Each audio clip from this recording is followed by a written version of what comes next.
Hi மக்களே, நம்மளோட மாசி பச்சை தோட்டத்துக்கு தான் தண்ணி பாய்ச்சிட்டு இருக்கோம். சூப்பர் நம்ம சொன்னாங்களே, அது எனக்கு டக்குன்னு பேர் ஞாபகம் வரல. ஸோ அந்த ஜாஸ்தியாக வெயில் அடிக்கிறதோட எஃபெக்ட் வந்து நம்ம ஊர்லேயுமே நிறையா இருக்குதுன்னு நினைக்கிறேன். தண்ணிலாம் வந்துட்டு ரொம்ப கம்மியாயிடுச்சு. ஒரு பாத்தியாக தான் போட்டு பாய்ச்ச வேண்டியதாக இருக்குது. ஸோ இது என்றைக்கு நம்மளுக்கு மாறப்போகுது அப்படின்னு தெரியல. நம்மளோட மாசி பச்சை தோட்டத்தில் பாதி மேலே வந்து பார்த்திங்கன்னா ரொம்ப வாடி போயிடுச்சு. ஏன்னா போனோமே சரியாக தண்ணி பாயலை. தண்ணி கரெக்டாக நம்ம தண்ணி நல்லா பாய்ச்சினோம்னா கரண்ட்டுக்காரங்க சரி வர மாட்டாங்க. கரண்ட்டு நல்லா வந்துச்சுன்னா நம்ம கொஞ்சம் சோம்பேறி ஆகிடும். இன்றைக்கெல்லாம் பூக்கடையில் கொஞ்சம் காசு வாங்குறதுக்காக வெயிட் பண்ணிகிட்டு இருந்தேன். காலையிலேருந்து மதியானம் 12 மணி 1 மணி வரைக்கும் இன்றைக்கி அங்கேயே பொழுது போயிடுச்சு. ஸோ அம்மா தான் இங்கே ஃபுல்லாக தண்ணி பாய்ச்சிட்டு இருந்தாங்க. நான் ஒரு 3 மணி வரைக்கும் பாய்ச்சிட்டு அதுக்கப்புறமா இன்னொரு தோட்டத்தில் நம்மளோட செண்டுமல்லி தோட்டத்துக்கு வந்து தண்ணி பாய்ச்சி போகிறேன். ஸோ அந்த கேப்பில் இதெல்லாம் பாய்ச்சலாம் அப்படின்னு தண்ணி பாய்ச்சிட்ருக்கேன். காட்டில் வந்து நிற்க முடியல, அவ்வளோ வெயில். அதனால் அழகாக அப்படியே நம்மளோட பாதையிலே ஒரு வேப்ப மரம் இருக்குது. அந்த வேப்ப மரத்துக்குள்ளே ரெஸ்ட் எடுத்து உட்காந்தாச்சு. எப்படியும் ஒரு பாத்தி பாயதுக்கு நம்மளுக்கு ஒரு 15 நிமிஷம் கிட்ட ஆகுது. ஒரு பாத்தியாக தான் நம்ம பாய்ச்சி வரணும். இப்போ தான் பாதி பாய்ஞ்சிருக்கு. இன்னும் ஒரு பாதி பாய்ச்சிட்டு ஒரு 3 மணிக்கு மேலே நம்ம இன்னொரு தோட்டத்துக்கு போவோம். நேற்று சாயந்தரம் வந்து நம்ம மாசி பச்சை இருக்கும்போது காந்தாரா படம் பார்த்துக்கிட்டே மாசி பச்சை வைத்தோம். அதனால் 100 முடி அறுக்க வேண்டிய இடத்துல வெறும் 60 முடி தான் நம்மளால் அறுக்க முடியுது. பரவாயில்ல, பட் ஆனால் பொழுது போகணும்ல. இன்றைக்கி வந்து நம்ம தண்ணி பாய்ச்சும் போது பார்த்திங்கன்னா பாபநாசம் பார்த்துக்கிட்டே தண்ணி பாய்ச்ச போகிறோம். ஏன்னா நம்ம காட்டுக்குள்ளே தனியாக இருப்போமா. ஸோ நம்மளுக்கு டைம் பாஸ் இருக்காது. ஃபோன் வந்ததுனால நம்ம படத்தை பார்த்துக்கிட்டே தண்ணியாக பாய்ச்சினா நம்மளுக்கும் போர் அடிக்காது, வேலையும் கொஞ்சம் சீக்கிரமாக முடியும். ஸோ அதனால் அப்படியே படத்தை பார்த்துக்கிட்டே தண்ணி பாய்ச்ச போகிறேன்.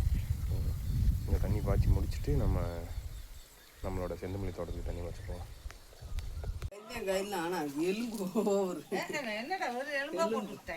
எலும்பு ஓசி எலும்பு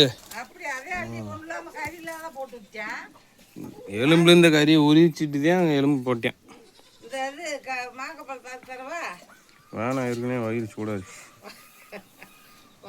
வயிறு வலிக்கிற மாதிரியே இருக்கு. ஏதா கண்டுக்குட்டிக்கு 1/2 லிட்டர் பாலாச்சு நாங்கள் வேறு அது அழுதுக்கே இருக்குது.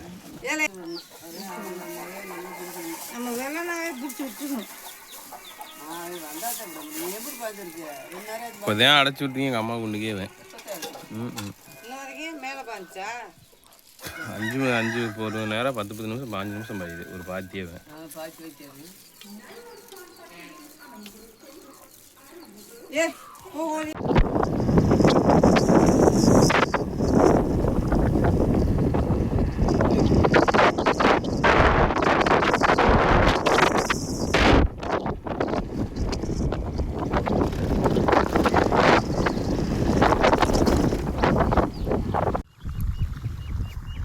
செண்டுமல்லி தோட்டத்துக்கு தண்ணி பாய்ச்சி வந்துட்டோம்.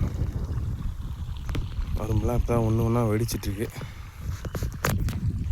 இன்னும் ஒரு 10 நாள் நம்ம அறுவடை பண்ணிடலாம்னு நினைக்கிறேன். ஆனால் விலை எப்படி கிடைக்க போகுதுன்னு தெரியல. ஏன்னா இந்த டயத்தில் வந்து நம்ம பூ வந்து ஒரு 10-20 நாளில் நிறையா பூ வர மாதிரி நிறையா நடவு பண்ணியிருக்காங்க. ஸோ அதுக்கேற்ற மாதிரி தான் நம்மளுக்கு விலை கிடைக்கும். இன்னும் கரெக்டாக நம்ம ஒரு 10 நாள் அறுத்துடலாம்னு நினைக்கிறேன். இப்போ தண்ணி பாய்ச்சிட்ருக்கோம். தண்ணியெலாம் வந்து பார்த்திங்கன்னா நம்ம 3 நாளைக்கு முன்னாடி தான் பாய்ச்சிருந்தோம். இன்னும் வெயில் பயங்கரமாக அடிக்கிறதுனால எப்படி காஞ்சி போயிடுச்சு பாருங்கள். ஆல்ரெடி இது சரளக்காடு வேறு, சீக்கிரமே காஞ்சிடும். வெயில் ரொம்ப அடிக்கிறதுனால ரொம்ப சீக்கிரமே காஞ்சிச்சு. இனிமேலாம் ஒரு நாள் விட்டு ஒரு நாள் இதுக்கு தண்ணி பாய்ச்ச வேண்டிய நிலமை வந்துடும்னு நினைக்கிறேன். ஆனால் வெயில் அவ்வளோ அடிச்சிட்ருக்கு. 2-3 நாளாக இப்படி நல்லா மோடம் போட்டுட்டு தான் இருக்குது. ஆனால் மழை தான் வர மாட்டேங்குது, எனக்கு தெரியல. ஓகே ஃப்ரெண்ட்ஸ், நான் இதை முடிச்சுட்டு கீழே இருக்க நம்மளோட மாசி பச்சை தோட்டத்தை ஃபுல்லாக தண்ணி பாய்ச்சினேன்.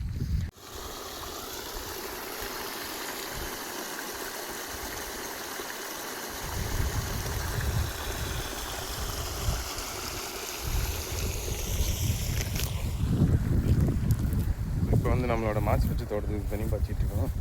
இந்த குண்டு வந்து கிட்டத்தட்ட நம்ம ஒரு 2 குண்டு இருக்குது. ஸோ இதை வந்து நம்ம கிட்டத்தட்ட ஒரு 10 நாள் கிட்ட அறுத்தோம். இதை அறுத்து முடிச்சோடனே நம்மளுக்கு வந்து மாசி பச்சை ரொம்ப டிமாண்ட் ஆகிடுச்சு. நம்ம ஏரியாவில் வந்து தண்ணி ரொம்ப லேட்டாக பாயிறதுனால நம்ம ஊரில் இருக்க கொலையில் நம்மளுக்கு அவ்வளோவா அறுக்க முடியல. அது மட்டும் இல்லாமல் அங்கே வந்து ஒரு கிட்டத்தட்ட ஒரு வாரமே வந்து பார்த்திங்கன்னா டிரான்ஸ்ஃபார்மர் போயிட்டு கரண்ட் இல்லாமல் இருந்துச்சு. அதனால் அந்த கொலையெல்லாம் அப்படியே வளரவே இல்லை, அப்படியே முளைச்சி மீனிக்கு அப்படியே இருந்துச்சு. அதனால் இப்போ நம்மளுக்கு மாசிக்கணக்கு வந்து நம்மளுக்கு பத்தலை. இதுக்கப்புறமா தான் இது வளர்த்து தான் நம்ம அறுக்க வேண்டியது இருக்குது. அதனால் முடி வந்து இப்போ நம்ம லிமிட்டடாக தான் எடுத்துகிட்டு போகிறோம். பக்கத்துலேருந்து நம்ம அண்ணங்க 2 பேர்கிட்ட விற்கிறதில்ல. நம்மளோட ரெகுலராக போகிற கஸ்டமருக்கு அவங்ககிட்ட முடியை வாங்கி போட போகிறோம். ஸோ அவங்க வந்து பார்த்திங்கன்னா ஒரு 4-5 நாளில் இருக்கிற மாதிரி தான் வச்சுருப்பாங்க. ஸோ 2 பேர்கிட்ட வாங்கினா நம்ம ஒரு 10 நாள் தள்ளி கொடுத்துடலாம். ஸோ 10 நாள் ஆயிடுச்சுன்னா அதுக்கப்புறம் நம்மளுக்கு கொஞ்சம் வளர்ந்துடும். அதுக்கப்புறம் நம்ம ரெகுலராக இருக்க ஆரம்பிச்சிடலாம்.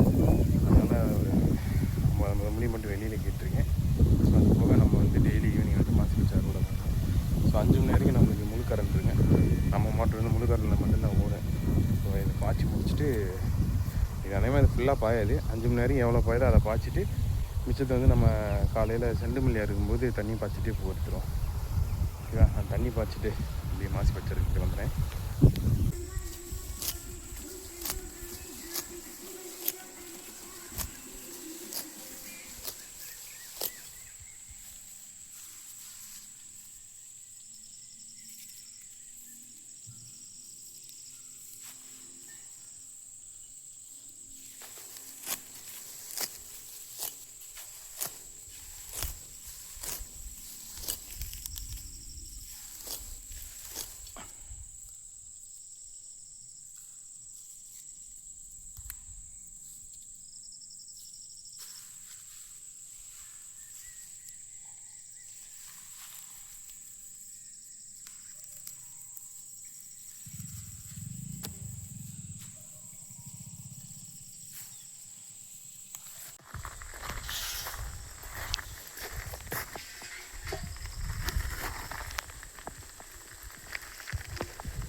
நானும் மதுரக்காரன் தான்டா.